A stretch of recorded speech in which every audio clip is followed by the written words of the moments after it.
Let's have a conversation. We are going to start a dialogue, if you know, you know. How you need to embrace this ambiguity, this uncertainty, these players mired in off-season limbo as a result of free agency. Narratives only take 1 week to form, another to strengthen or break. We have over 25 odd weeks till the true fantasy season resets and players either score or don't score points in your lineup. So let's talk what has happened right now, what very well could happen, and just best practices, strategy to navigate through it all. So who's the quarterback we have to discuss? Well, I think you could have guessed it, thumbnail of this video, it's Justin Fields. Not looking great at all.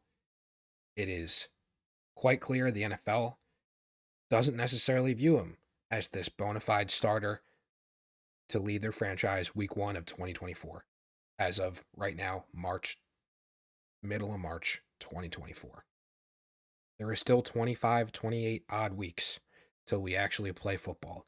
And I want to make that clear, and keeping in mind, you didn't just play for week 1 of this season, right? You're playing Dynasty. You're not playing redraft. And so as much as the sky has fallen, regardless, honestly, of if you're a contender or a rebuilder, I want to hold Justin Fields, a little bit of diamond hand, so to speak. I know it's uncomfortable and it's easy to be a victim of the moment, but it's a moment in March. And we just have to adjust. Change is guaranteed. It's bound for every player in life. And of course, in this game, this crazy game of fantasy football, right?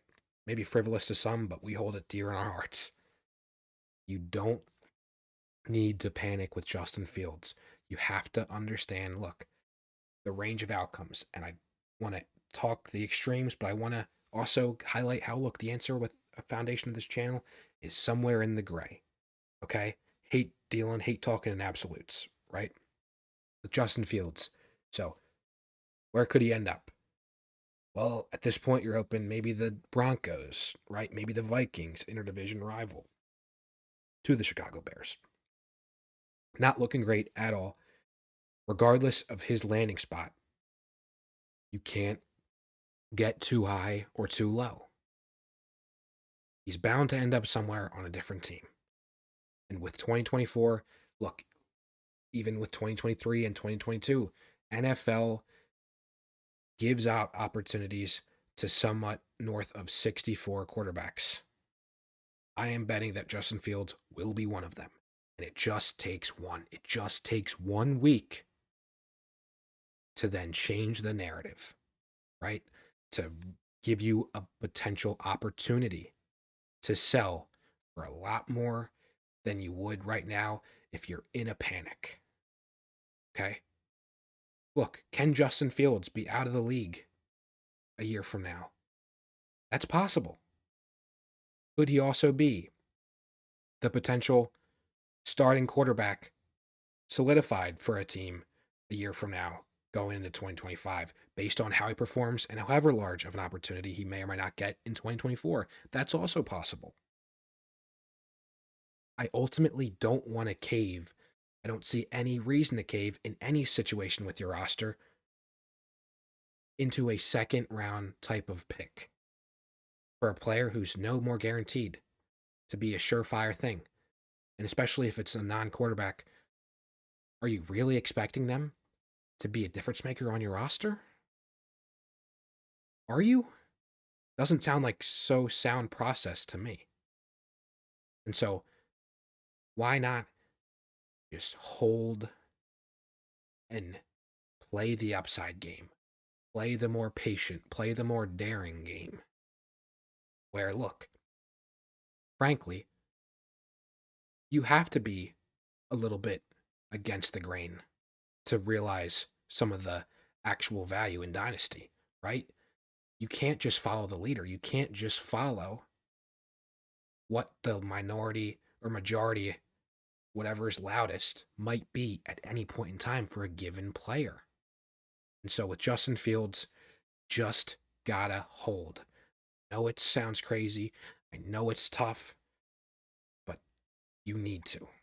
So who's the running back? Well, that's Tyjae Spears. Going into his second year with Tennessee. Look, new regime in there. and they bring in Tony Pollard. They give him a decent sized contract. So there's a lot of pause for concern. Pause for concern. You think of Joe Mixon and the role he had with Brian Callahan there in Cincinnati, you immediately think, well, it's Tony Pollard, he's the guy. I know it's easy to jump to that conclusion. And you're looking at Tyjae Spears, a guy that built a lot of momentum in the offseason, right? Leading up to kind of this point, the start of free agency. A guy that was a top 15 running back. Now he's just kind of hanging by a thread, seemingly in that top 20 running back range, just like Justin Fields is hanging on in that top 20 quarterback range. Just, I guess, funny how that works out. Nonetheless, with Tyjae Spears, if anything, I'm looking to potentially buy into that type of panic. If somebody just wants to kind of re-roll with some late second round pick, I'm okay paying that price for a Tyjae Spears. If I'm looking to potentially contend, rebuild, I'd be a little bit more hesitant, because why address the running back position in that way at all if you're a true rebuilder, right? But the tenor of my conversation, my strategy with Tyjae Spears is things could very well improve, okay? And so I know it looks quite evident with Tony Pollard and the role that he's been brought in to potentially serve.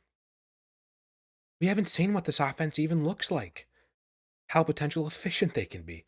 They brought in just recently Calvin Ridley, a shock move. Will Levis going into his year 2. I know it's with a different head coach, but nonetheless, there's still some momentum in Tennessee. And so I'm not just going to totally overlook Tyjae Spears and just jump the ship, as is the case for Justin Fields. Although I think it's important to note, running back, it's a lot much of a more distinction and a slippery slope, and obviously a fine line that we walk with the position. So the range of outcomes is as wide as possible with a Tyjae Spears. You could be talking about a guy that, frankly, just doesn't get a look. Or a guy that could possibly emerge in a year 2, similar to, I don't know, maybe a guy like a Kyron Williams. I mean, we see what's possible. You know, we can be affected by recency bias, but shouldn't, at the end of the day, be too skewed in that in terms of forming expectations, but in just trying to understand what's possible, what can happen with Tyjae Spears. He showed some signs, he showed some flashes. I don't see any need to sell, to pivot and jump the ship, to be clear. So another guy where, look, I'm interested in buying. Not as passionate necessarily to the degree of a Justin Fields, given he does play the running back position and just how kind of filtrated that position, the impression, the growing sentiment amongst dynasty managers, right? But I'm absolutely not ruling out a possible top 24, top 36, a meaningful season for Tyjae Spears just because of a Tony Pollard. And with that running back position, if we know anything talking about that 1 week, harping on the 1 week narrative, it's running back more than any position. So it's a really kind of dynamic, as dynamic with any type of player, with the Tyjae Spears and his situation, the limbo that he finds himself. But nonetheless, I saw the comments. I'm not looking to just jump off for a Alvin Kamara, an interpositional trade like that. Not really looking to do that in the middle of March, just because things look bad with a new sheriff in town, so to speak.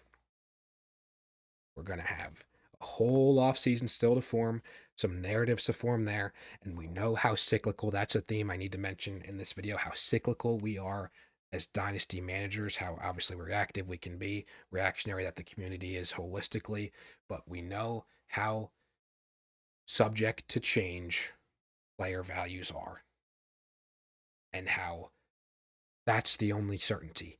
That's what you need to embrace. There's the seasonality to it all. And so that's a safe bet to make. To expect change, to expect a potential sell high window, as there is a potential buy low window right now. So who's the receiver that's mired in limbo and some controversy now in the early offseason as a result of free agency, as a result of Tyler Lockett? Well, it is JSN.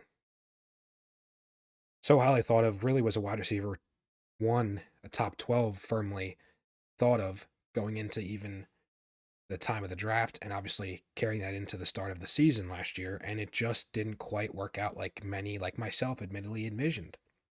And so you think, okay, now he's got to change the scenery. He's got a new head coach. He's got a new OC. Kind of a split personality of the head coach, the Baltimore, Michigan, the Harbaugh trees of running the ball. But then you got a Ben Grubb from Washington who really aerial attack with obviously Michael Penix, the stable of receivers, Adunze, Polk, McMillan. And so interestingly enough, I mean, he's got a great trio in Seattle. And so could he feed all those mouths, all those hands really as receivers? That's possible. It is.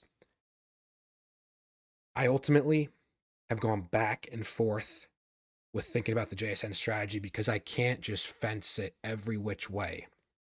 I think with me personally, JSN is a hold because, again, the theme, I'm not looking to just panic, jump off before year two. Look, I know, shout out to Shane, Trades in 5, shout out to the domain guys as well. There's been a lot of research. Look, it's not looking pretty, right? For what year two might have in store. But if I just think of how cyclical, right? Harping on that, as I did with Tyjae Spears, running back receiver, how cyclical, how seasonal those quick on a dime reactions, narratives build with those positions. With JSN, if he just has, look, not a broken hand going into week one, and he goes out there, has a good week one even, and how a potential sell high opportunity, or at least at a nice price compared to what it is right now. And so, as a contender, as a rebuilder, it's a pretty unified strategy. Do not panic on JSN and just wait it out. I know it's tough, okay? I know a potential mystery box equally of some random first round pick in 2025 could be very appealing, an apple to your eye. But I just don't see the sense to totally give up now for a player who has such a great skill set to be ultimately fantasy productive and conducive. Is it going to be that top 12 season again? I don't believe so. I don't believe that's quite going to be the case. But even if he just has a fringe top 20 season, I think that's wheels up for JSN, right? In and around those box checks, maybe 1,000 yards, 100+ catches, 7 touchdowns.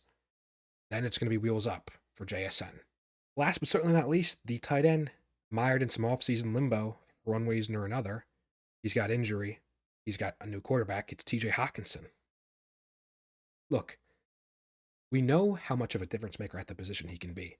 And I don't think this is maybe as complex. It's not as complex as the other cases I've laid out because for a position where you really only have a handful of guys season to season that can be the true difference makers at the position.